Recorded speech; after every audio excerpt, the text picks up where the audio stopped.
This is a story that I'm not supposed to be telling, a family secret that I am not supposed to know about. When my grandfather was younger, he became the principal of an elementary school. He was in his late 20s to early 30s at the time, and despite his age, he was a born leader. He was a great principal and everyone loved him. I can attest to that, as I attended multiple award ceremonies for him, and the respect and admiration he received was overwhelming. There was a young boy at the school who was having behavioral issues in class, and my grandfather noticed the kid didn't have much parental support. So he called in the boy's father and had a talk with him about spending more time with his son, just a general parenting session. It turned out all the boy really needed was his dad's attention. Within a few weeks, he was a happy model student. Whenever my grandfather left school late, he would often see the father playing basketball with his son after getting home from work. It was one of those quiet moments of pride for him, proof that he could make a real difference in people's lives. But not everything was so simple. My grandfather also had to deal with an employee, Stanley, the janitor, who often showed up to work drunk. Stanley was an alcoholic with a mean streak, and my grandfather tried on multiple occasions to handle his behavior. Finally, one day, Stanley came in so intoxicated that my grandfather sent him home and called the superintendent to inform him that he planned to fire Stanley the next morning, once he was sober. He warned the superintendent that Stanley was unstable and to let him handle it personally. But the superintendent ignored that warning. Furious, he called Stanley himself that very evening and fired him over the phone without telling my grandfather. Stanley's fury exploded. That night, he went to the school. He searched through the offices, including my grandfather's, tearing them apart until he finally had what he wanted. Then on his way out, he encountered the father and his son, still outside playing basketball. By this point, Stanley had already killed another janitor earlier that evening. He thought the father and his son might have seen him.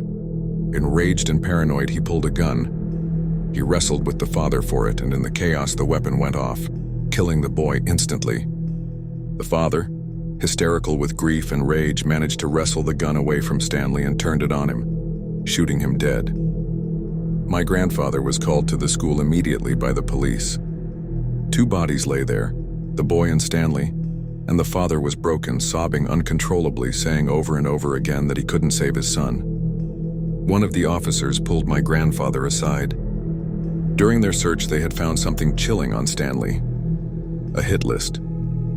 On it were the names and addresses of the people he intended to kill. At the very top of that list was my grandfather. If it weren't for that father, it's likely I would have never met my grandfather. Stanley had intended to kill him, and possibly my grandmother and mother as well if he had succeeded that night. My grandfather carried the weight of that boy's death with him for the rest of his life. He never spoke of it again after his first recounting, and my mother made me swear never to tell him I knew. To this day, it gives me chills every time I think about it. Stanley was stopped that night, but only after too much blood had already been spilled.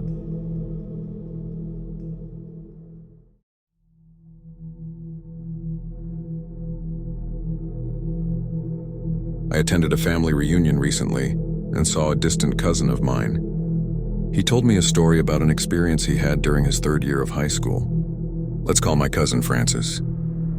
At the time, Francis was 17, about 5'4" and thin for his age, making him prone to injuries and broken bones. During that year, the school he attended had just hired more janitors. It made sense since it was a big school but didn't have enough staff. They hired several janitors, and according to Francis, all of them were okay, except for one. This particular janitor was in his mid-50s. He had clean hair and teeth, but there was something off about him. He always carried a cross or some sage while cleaning classrooms and would say things like, "God bless you," to the students. He constantly mumbled biblical quotes under his breath. At first, no one minded. Francis said many students even respected him despite his odd behavior. But one day, everything changed. Francis and 3 of his friends stayed behind after school to finish a big project. The classroom was unlocked, but the teacher in charge left, telling them that the specific janitor would lock up for them when they were done.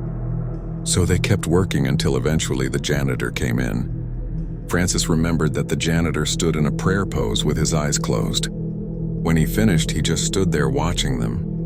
After 10 to 15 minutes of silently staring, he suddenly offered to lead a religious sermon. Francis politely said no because they had work to do. The janitor, apparently ignoring the no, launched into his sermon anyway, declaring that Francis and his friends were going to hell because they didn't want to hear the word of God.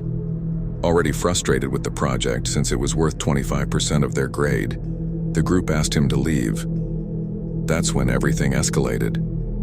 The janitor completely lost it. He suddenly charged at Francis and punched him in the face, knocking him to the floor. He was surprisingly strong and threw his weight on top of Francis, wrapping his hands around his throat. Francis's friends tried desperately to pry him off as the janitor screamed, "You devil, you will burn in hell for eternity." Francis was wheezing, on the verge of unconsciousness, while his friends panicked. Luckily, someone must have heard the commotion. Another janitor, a woman, burst in with a broom and started beating the attacker, finally forcing him off. Francis's friends dragged him into the hallway while the female janitor called for help. Soon, the principal, police, and paramedics arrived. The janitor was still shouting religious rants as officers carried him away. Francis was left with a dislocated shoulder, bruised ribs, and a badly injured neck. He had to stay in the hospital for several days and later attended therapy to deal with the trauma. In the end, the female janitor was recognized for saving his life. The attacking janitor turned out to have a criminal past and was sentenced to 15 years in prison. Francis stayed at the school and eventually graduated, though he swore he'd never set foot in that building again.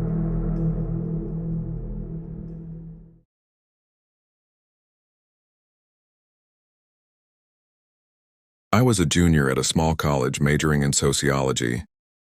Most of my core classes were in the same old single-story building they tore down a few years after I graduated. There was a janitor who was always in that building. Morning class, evening class, he was always there. My friends and I would joke about him. Yeah, he's kind of creepy because he tended to stare. My first real encounter with him happened one evening in the tiny computer lab.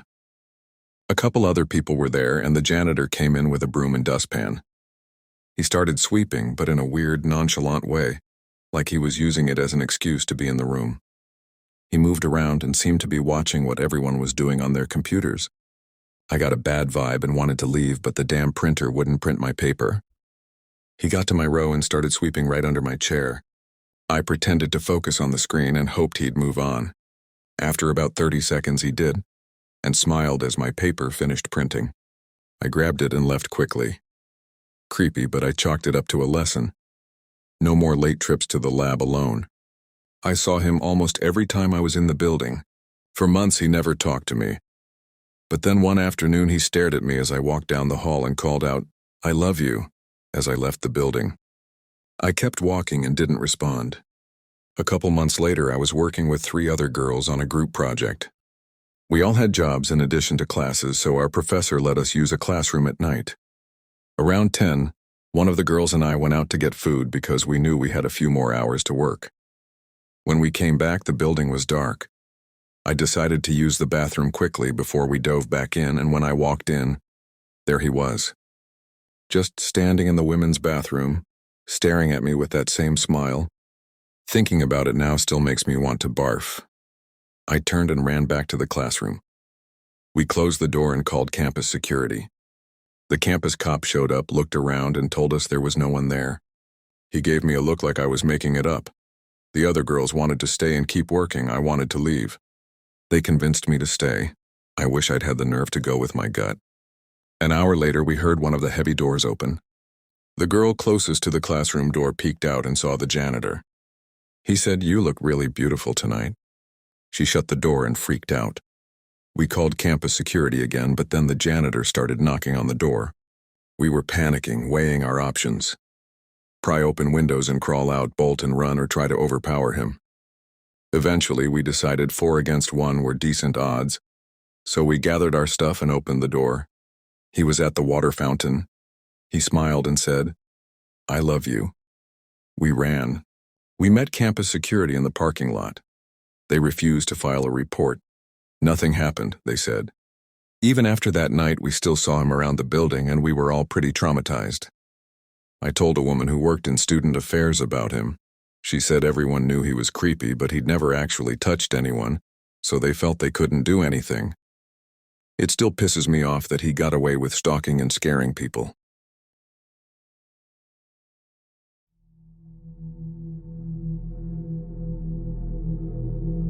This story takes place in November 2004. I remember that specifically because George W. Bush had just won his second term as president. I was around 9 years old at the time. I'm 25 now, yet this memory still sits at the front of my mind like it happened yesterday. I've never told anyone about it until now. It was a regular school day, the Friday before Thanksgiving break, and we were about to get the whole week off. I was excited because my parents had allowed my best friend to stay over that weekend. I couldn't stop thinking about it all day. I was a pickup student, which meant I couldn't leave school unless a relative or guardian on file signed me out. That day, my grandma was supposed to pick me up. My parents were working late, so I was going to go to her house and my mom would pick me up there after work. By the time school let out, my grandma still hadn't shown. I waited in the lobby for 30 minutes. The school was nearly empty. Only the janitor was there, mopping the floor. I started to get nervous and went up to the office to tell the secretary my ride never showed up. I was a nervous kid and didn't know what was happening. The woman in the office was kind. She sat me down and tried calling my grandma. No answer. Then she called my parents. My mom said she'd reminded Grandma that morning and would try calling again. She was at work for a few more hours and couldn't come yet. It was probably around 4 p.m. and I'd been stuck at school an extra hour. I was scared and the office lady looked frustrated. Everyone else had gone home and she couldn't leave for her week off because I was still there. At one point, the janitor walked into the office. The instant he came in, it smelled like cigarettes. He was a tall, husky man with long, greasy brown hair and a lopsided nose. A face that looked wrong. I had never seen him at the school before, which felt odd in our small town. His presence made me uneasy. I still remember exactly how he looked. He started talking with the office lady, then turned to me and sat down next to my chair. He looked at me intently and said, "Hey kid, bet you're excited for Thanksgiving break. Bet you're excited for family time, me too. Listen, your grandma's place is on the way to my house. I know her and your grandpa too. I'd love to give you a ride over there. I know right where it is." He smiled. I looked at the office lady for help. She seemed relieved at the idea of not having to wait another hour. She said, "Why, that would be great. My husband is waiting for me to get home now." Without asking me, the man grabbed my hand, pulled me out of my seat and said, "Let's get going then. Grandma must be worried about you." I froze. He'd said he knew my grandpa too, but I didn't have a grandpa. He'd been gone long before I was born and divorced my grandma years earlier. I sat back down and shook my head, but the office lady looked disappointed. The janitor just stood up and left. At 5 p.m., my mom finally arrived. Turns out my grandma had forgotten to set an alarm and was asleep the whole time. When I walked out to my mom's car, I saw the janitor in the empty staff parking lot, smoking. He looked our way, got in his truck, and drove off. What gives me chills to this day is what direction he drove. Not toward my grandma's house at all, but away from town toward the city. The exact opposite of the route he told me. I never saw him at the school again, and I've never forgotten how that whole thing felt. I've cried over this memory a lot. I had nightmares for years where the office lady let him take me so she could go home sooner. I think that day helped shape the anxiety and paranoia I've dealt with since.